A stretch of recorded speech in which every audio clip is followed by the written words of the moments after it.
ವರದಿಯ ಫಲಶ್ರುತಿ ರೈತನ ಜಮೀನಿಗೆ ಭೇಟಿ ನೀಡಿದ ಸಹಾಯಕ ಕೃಷಿ ನಿರ್ದೇಶಕರು.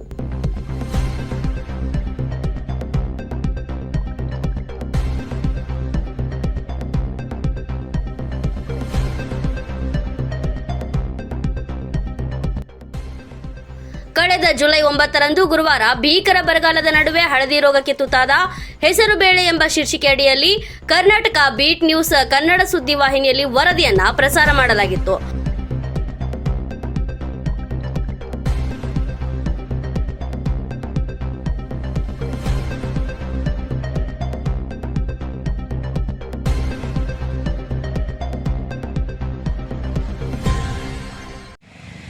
ಶಿರಹಟ್ಟಿ ತಾಲೂಕಿನಲ್ಲಿ ಸುಮಾರು ಒಂದು 3,000 ಹೆಕ್ಟೇರ್ ಪ್ರದೇಶದಲ್ಲಿ ಹೆಸರು ಬೆಳೆಯನ್ನು ಈ ವರ್ಷ ಮುಂಗಾರಿನಲ್ಲಿ ರೈತರು ಬೆಳೆದಿದ್ದು, ಈ ಹಳದಿ ಬಣ್ಣದ ಮೊಸಾಯಿಕ್ ರೋಗ ಈ ಕಂಡು ಬರ್ತಾ ಇದೆ. ನಾವೀಗ ರವಿ ಲಮಾಣಿ ಚಬ್ಬಿ ಅವರ ಹೊಲದಲ್ಲಿದ್ದೀವಿ. ಇಲ್ಲಿ ತುಂಬ ಜಾಸ್ತಿ ಆಗಿದೆ. ಈ ರೋಗ ಒಂದು ವೈರಸ್ನಿಂದ ಬರುತ್ತೆ. ಆ ವೈರಸ್ ಏನದು ಬಿಳಿ ನೊಣಗಳಿಂದ ಅದು ಹರಡ್ತೈತಿ. ಆ ನೊಣಗಳನ್ನು ನಾವು ಕಂಟ್ರೋಲ್ ಮಾಡಬೇಕಾಗತ್ತೆ. ಆಮೇಲೆ ಕಸ ಕಳೆಗಳನ್ನು ಸಹಿತ ಸುತ್ತಾರದ ಕಸ ಕಳೆಯನ್ನು ಹೊಲದ ಸುತ್ತಾರದ ಕಸ ಕಳೆಯನ್ನು ತೆಗೆಸಬೇಕು.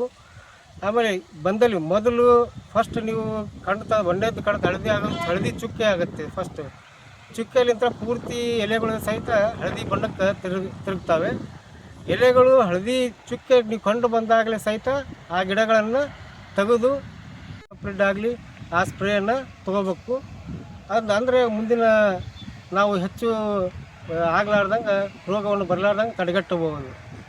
ದಯವಿಟ್ಟು ಎಲ್ಲ ರೈತರು ಇಂಥ ಕಂಡು ಬಂದಲ್ಲಿ ಒಂದು ರಾಸಾಯನಿಕಗಳನ್ನು ಸಿಂಪಡಿಸಲು ಈ ಮೂಲಕ ನಾನು ಕೋರ್ತೀನಿ.